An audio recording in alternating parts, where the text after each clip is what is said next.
Well, we've had back with one last video tonight. We're on episode 4 of Witch Watch. Which I'm really surprised they decided to do this. I think it's just a typical episodic comedy. But they actually have an interesting story in the background, even though it's not an action series. It's kind of weird, best of both. Oh, Craig's just good at doing comedy shows. I'm not seeing Ashley Lawson's face, so I can't comment on it. I don't watch one episode of Skip Dance, so I can't comment on that either.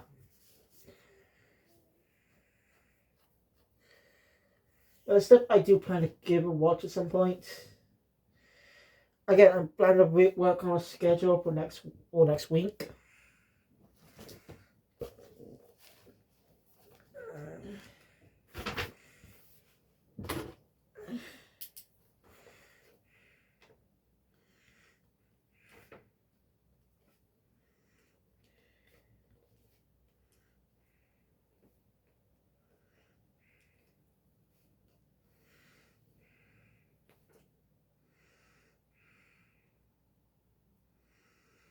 Alright, just go to a sec. Alright, I've done what I want to review, which season I review, which all I review these shows in. So, you can take a look yourself. I actually don't know if you can see them.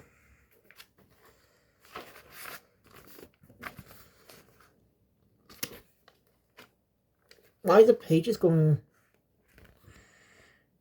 What the hell? Yeah, I don't think you can see them because of that. We can't learn just read around. Kaiju number 8, Undead Unlock, House Paradise, Mission Yozako Family, Lucy Samurai, Oshinoko Seasons 1 and 2, and Red Cat Ramen. In that order. We may go a different order. We may start with the 12 episode seasons.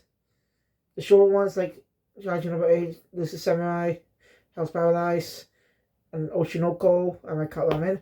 We'll go on to the longer ones like Mission Yozako and Undead Unlock. So expect those. Then crossing on the list. Especially since if I watch something that short of a day, be good for me. Watch like that stuff in a day. Easy. Sorry, that's gonna be the review. So the episode opens up at Odagi's house. Whereas Kanshi guy is ignoring him.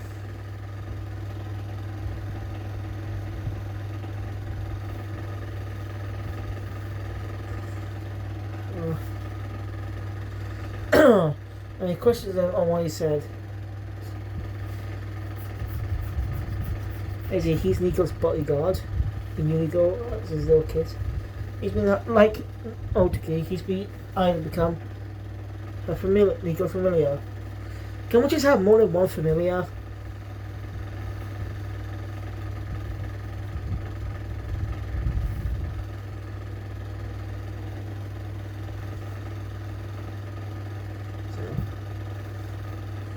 There's a Tengu. That's, you must understand Japanese mythology for that one.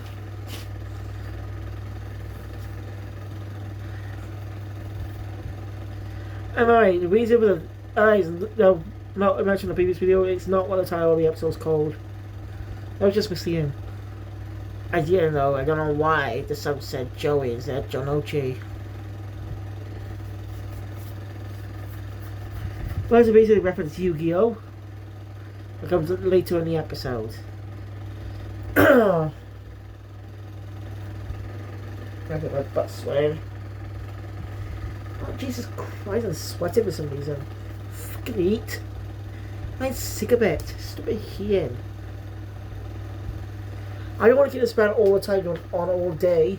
That's why I like turning it off. I should keep it on from now on.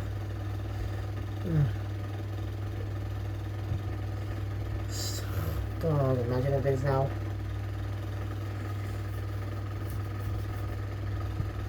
Anyway, Kashi abuses to elaborate on nonsense, which really annoys Odagi. As Odagi, it's clear that he does not like Odagi. Basically gets Nico to cast a spell so he can talk. So she ends up casting a spell on his umbrella. As he starts talking, Also because he likes to watch TV show, specific show a lot. That's why he's talking like that.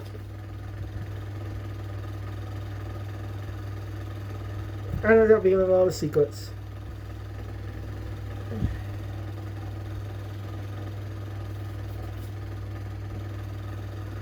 Well, basically, and he got this job because he's in debt.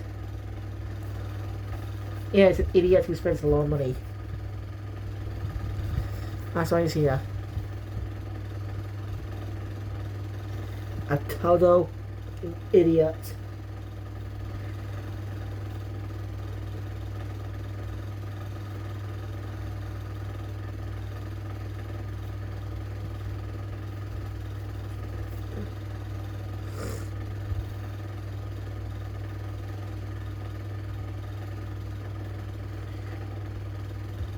Okay, Otogi. Yeah.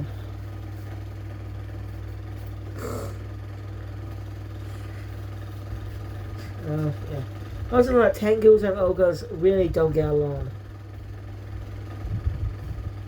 Good steam.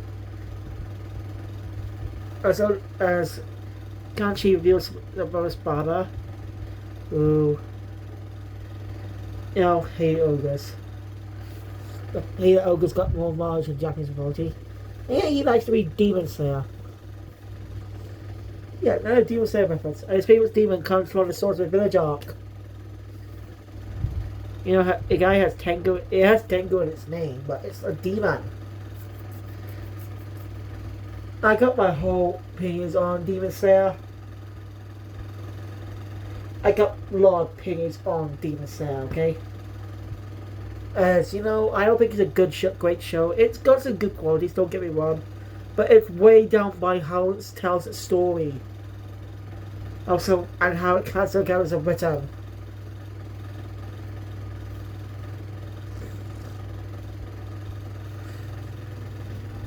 But I think I'll see that for my eventual season 1 review. But I need to complete the manga, read the first few arcs of the manga first. Review season 1. We'll say before the Mugen Train arc.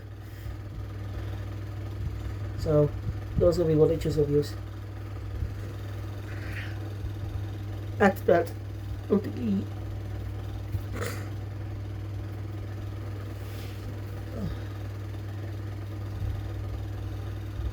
Kanji's a bit dick.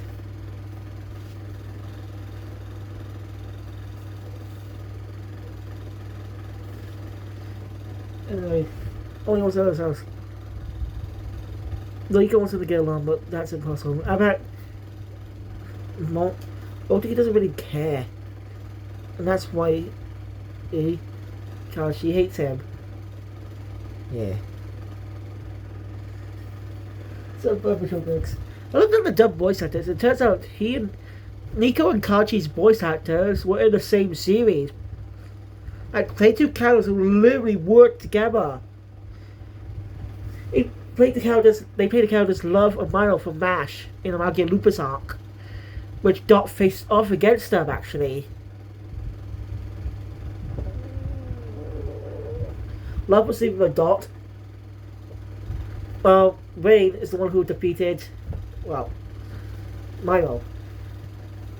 I mean, it was a great moment for Dot. His first big battle since his debut.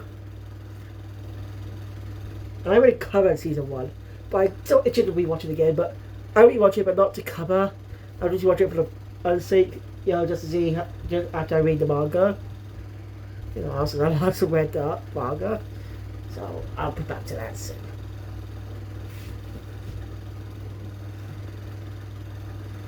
So yeah, Nika wants to get one, so she casts a spell on a type of stick bins.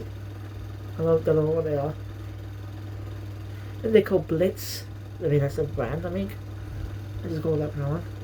Basically, type of French spell. That's going to backfire horribly. Basically, it's the friends. It only works when the first person who eats it becomes more close to the second person who eats the second person. So she wants Odie to eat it first, but I think she should have cast it on Kanchi. Because again, Oatki says he doesn't really care. It was Kachi picking the fights. Yeah, definitely. After that,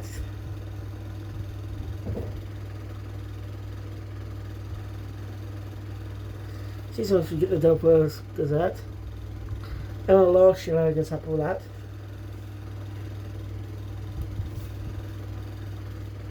Also encountered around to the house. And then helping the kids along the way and jumping the splits. I'm not trying to get up with that, but the kids, the dog, Kachi, and Otsuki just end up putting their arms around each other. So yeah, bad for a holiday. Well, Nico kind of apologizes for that. She'll just never get along. Also, remember, he's actually been watching the school. When he goes out, we actually know he's been watching the school. Where there's actually someone after Nico. Someone's after Nico. Why? She's just an ordinary clumsy witch. So, why would someone be after her? What's the question? Someone at school is the enemy. Why? What motivation would they have to capture Nico? Doesn't make any sense. And now that's because, again, Nico just seems like an ordinary witch. A clumsy witch, but still an ordinary witch. Just a lot of things that don't make sense.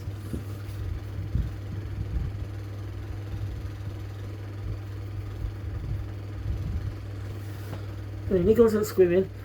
Instead of her fins on her, instead of cloak on her, sees the enemy could use magic and deliver under her mother's name. So Nico let her guard down. Well, she doesn't know about the enemy anyway. So yeah, wherever the spirit is, so the enemy's a magic user as well, and it's trying to adopt Nico. But Bex, they had to fight her. And Bex the Kachi's spirit double technique. They were able to find her in the air. And then the umbrella comes back too. And it's arguing Kachi, but Bella's going to become Borelli. After Otsuki comes up with an idea and they work together. And manage to free Nico from Nico's. And goes in the process of destroying her regular shirt. She's got no shirt. Which makes sense, she changed her shirt. So yeah, I'll go Scott. OD eating conscience against an argument again.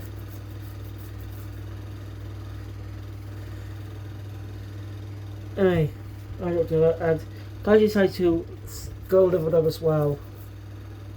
That's what he ends up being. It's not a secret. And he was living in an apartment, but, you know, he keeps spending cash and stuff. So yeah, and he's got a big head. More arguments come between them. Sees the two are not gonna get along.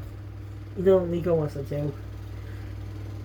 Honestly, Kachi has been friends everyone in the neighborhood in just a short time. It's going to be an interesting thing. Now, school's not a safe place for Nico. Who's after her and why? Get tied to this disaster. Most of this prophecy is tied to this storyline. Like the first saga is like long, like over 100 chapters. Melancholy has 200 chapters. Anyway, but the episode ends with the two end up playing Yu-Gi-Oh! Not kidding. Master Duel. Not Rush Duel. Again, I don't have anything against Rush Duel, but when it comes to the anime version of it just does not feel tense. Oh, tense as a jaw and stuff. I just don't feel that tension coming from it anymore. I'm sorry, it's it. Also, just trying to dumb it down for kids because they want the kids to buy the cards. Not problem that, but I think they should have just gone two separate directions. Quit airing out kids on days kids will watch, and a different anime that keeps inspired with the original Yu-Gi-Oh! On a different day for older fans. I just say that would have worked. But, oh wow. Well, next time we get a new character. which is this Sunday. So I'm looking forward to that. So thank you guys for watching. If you enjoy my content, please subscribe. Want to see more? Subscribe to the channel. Subscribe to always go to jail. I'll see you guys next time for another video. Keep Phoenix out.